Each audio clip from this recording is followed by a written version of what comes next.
रंगे हैं कल्पना की खूंटियों पर, रंगे हैं कल्पना की खूंटियों पर चित्र वो, जिनमें अछूते रंग में हिलडुल मनुष्य की प्यास जलती है। जी हाँ, कल्पना पर ही निर्भर है हमारे सुख दुख, जिंदगी और जिंदा दिली। एक अटका हुआ पत्ता कैसे बन गया एक बीमार लड़की के जीने की वजह। आइए सुनते हैं ओ हेनरी की विश्व प्रसिद्ध कहानी आखिरी पत्ता। तो कहानी की शुरुआत कुछ यूं होती है। वॉशिंगटन चौक के पश्चिम की ओर एक विचित्र मोहल्ला है, नाम है ग्रीनविच। यहाँ दुनिया भर के कलाकार एकत्रित होते हैं। यहीं एक मकान की तीसरी मंजिल पर सू और जानसी का स्टूडियो था। दोनों की कला रुचि और भोजन की पसंद में बेहद समानता थी।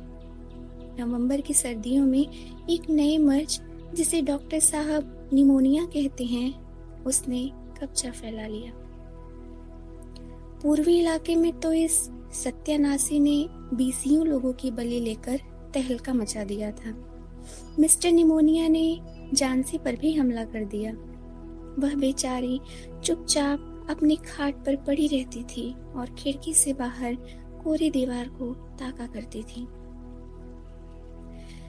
एक दिन उसका इलाज करने वाले बूढ़े डॉक्टर ने थर्मामीटर झटकते हुए सू को बाहर बरामदे में बुलाकर कहा, उसके जीने की संभावना रुपए में 2 आना है, और वह भी तब जब उसकी इच्छा शक्ति बनी रहे। उसके दिमाग में बस गया है कि वह अब अच्छी नहीं होगी। क्या उसके मन पर कोई बोझ है? सू बोली, और तो कुछ नहीं, पर किसी रोज नेपल्स की खाड़ी का चित्र बनाने की उसकी प्रबल आकांक्षा है। चित्र? मैं पूछ रहा था कि उसके जीवन में कोई ऐसा आकर्षण भी है जिसको लेकर उसमें जीने की इच्छा तीव्र हो, जैसे कोई नौजवान। बिच्छू के डंग की सी चुभती आवाज में सू बोली, नौजवान, पुरुष और प्रेम? नहीं नहीं डॉक्टर साहब, ऐसी कोई बात नहीं है। डॉक्टर बोला, डॉक्टरी विद्या के अनुसार जो कुछ मुझसे संभव है मैं तो वह करूंगा। हाँ, अगर तुम उसके जीवन में कोई ऐसा आकर्षण पैदा कर सको जिससे वह अगली सर्दियों के फैशन के बारे में चर्चा करने लगे, तो उसके जीने की संभावना कम से कम दूनी हो जाएगी। डॉक्टर के जाने के बाद सू अपने कमरे में गई और रो रो कर कई रुमाल निचोड़ने के काबिल कर दिया। कुछ देर बाद चित्रकारी का सामान लेकर वह सीटी बजाती हुई जानसी के कमरे में पहुंची। जानसी चादर ओढ़े चुपचाप बिना हिले डुले खिड़की की ओर देख रही थी। तख्ते पर कागज लगाकर सू किसी पत्रिका की कहानी के लिए कलम स्याही से एक तस्वीर बनाने लगी। उसने कुछ रेखाएं बनाई ही थी कि उसे धीमी सी आवाज सुनाई दी। जानसी खिड़की से बाहर देखकर उल्टी गिनती कर रही थी। सू ने उत्कंठा से खिड़की के बाहर एक नजर डाली। वहां एक पुरानी सदाबहार की बेल दीवार की आधी ऊंचाई तक चढ़ी हुई थी। शिशिर की ठंडी सांसों ने उसकी पत्तियां तोड़ ली थीं। सू ने पूछा, क्या हुआ? अत्यंत धीमे सुरों में जानसी बोली, 6। अब वे जल्दी जल्दी गिर रही हैं। 3 दिन पहले वहां करीब 100 पत्तियां थीं। लो, वह एक और गिरी। अब बची तो सिर्फ 5 पत्तियां। जिस वक्त आखिरी पत्ती गिरेगी मैं भी चली जाऊंगी। मुझे 3 दिन से इसका पता है। क्या डॉक्टर ने तुम्हें नहीं बताया? अत्यंत तिरस्कार के साथ सू ने शिकायत की, ओह, इतनी बेवकूफ लड़की तो मैंने कहीं भी नहीं देखी। अभी डॉक्टर ने बताया कि तुम जल्दी से ठीक हो जाओगी। अपनी आंखों को खिड़की के बाहर टिकाए झांसी बोली, अब सिर्फ 4 पत्तियां शेष रह गई हैं। अंधेरा होने से पहले उस आखिरी पत्ती को गिरते देख लूं, बस। सू ने कहा, तो सोने की कोशिश कर। मैं खान में मजदूर का मॉडल बनाने के लिए उस बेहरमैन को बुला लाती हूँ। जब तक मैं न लौटूं तो हिलना मत। बूढ़ा बेहरमैन नीचे ही एक कमरे में रहता था। वह भी एक चित्रकार था। उसकी उम्र 60 साल से अधिक नहीं थी। नशे में धुत होकर वह एक दिन उत्कृष्टतम कलाकारी बनाने की बातें करता था। 40 वर्ष से वह कला साधना कर रहा था, लेकिन एक असफल कलाकार बनकर रह गया था। इसलिए नवोदित कलाकारों के लिए कम पैसे में मॉडल बनाकर अपना पेट भरता था।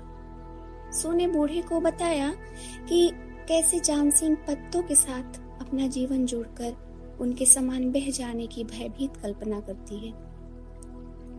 बूढ़े बेहरमैन ने इन मूर्ख कल्पनाओं पर गुस्से से आंखें निकालकर एक तिरस्कार व्यक्त किया।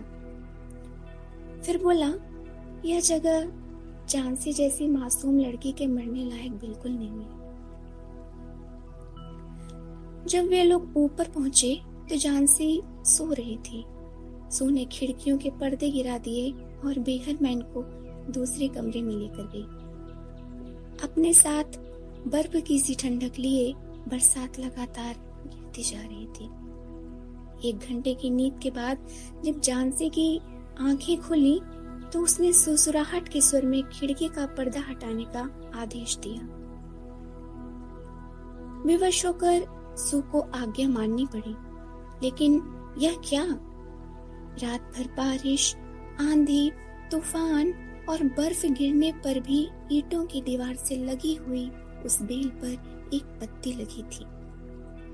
अपने डंठल के पास कुछ गहरी, हरी, लेकिन किनारों के आसपास थकावट और झड़ने की आशंका लिए पीली पीली वह पत्ती जमीन से कोई 20 फुट ऊंचाई पर डाली पर लगी हुई थी। तो यह आखिरी है।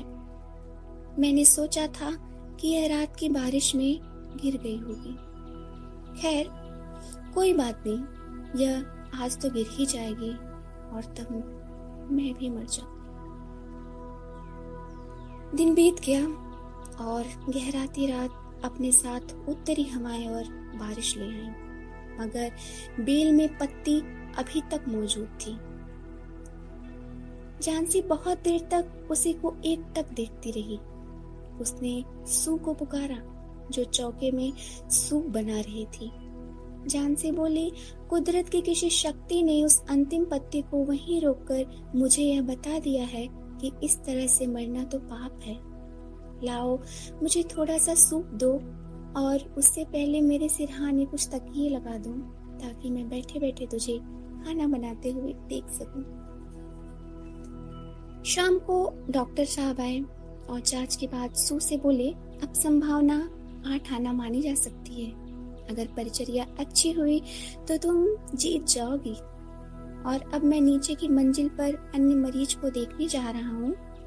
बेहरमैन नाम के कलाकार को निमोनिया हो गया है। दूसरे दिन डॉक्टर साहब ने बताया कि झांसी अब खतरे से बाहर है। कमरे में आकर सू ने झांसी को गले लगाते हुए कहा, आज सुबह अस्पताल में मिस्टर बेहरमैन की निमोनिया से मृत्यु हो गई। परसों सुबह ही चौकीदार ने उसे अपने कमरे में दर्द से तड़पता हुआ पाया था। उसके कपड़े, यहाँ तक कि जूते भी पूरी तरह से भीगे और बर्फ के समान ठंडे हो रहे थे। कोई नहीं जानता कि ऐसी भयानक रात में वह कहाँ गया था, लेकिन उसके कमरे से जलती हुई लालटेन, लकड़ी की एक सीढ़ी और 2-4 ब्रश मिले। जरा खिड़की से बाहर दीवार के पास की उस अंतिम पत्ती को देख। क्या तुझे कभी आश्चर्य नहीं हुआ कि इतनी आंधी और तूफान में भी वह पत्ती हिलती क्यों नहीं थी? प्यारे दोस्त, यही तो बेहरमैन की उत्कृष्ट कलाकृति है। जिस रात को अंतिम पत्ती गिरी, उसी रात उसने उसका सृजन किया था। तो ये रही हमारी हृदय को भावुक कर देने वाली, मर्मस्पर्शी और जिंदा दिली कहानी, आखिरी पत्ता। कल्पना ही मनुष्य को शीर्ष पर भी स्थापित कर सकती है और कल्पना ही अंधकार के गहरे गह्वर गर्त में भी गिराने का साहस रखती है। अब यह मनुष्य के ऊपर है कि वह कल्पना से स्वयं को एकलव्य बनाता है या फिर स्वयं को दुर्योधन।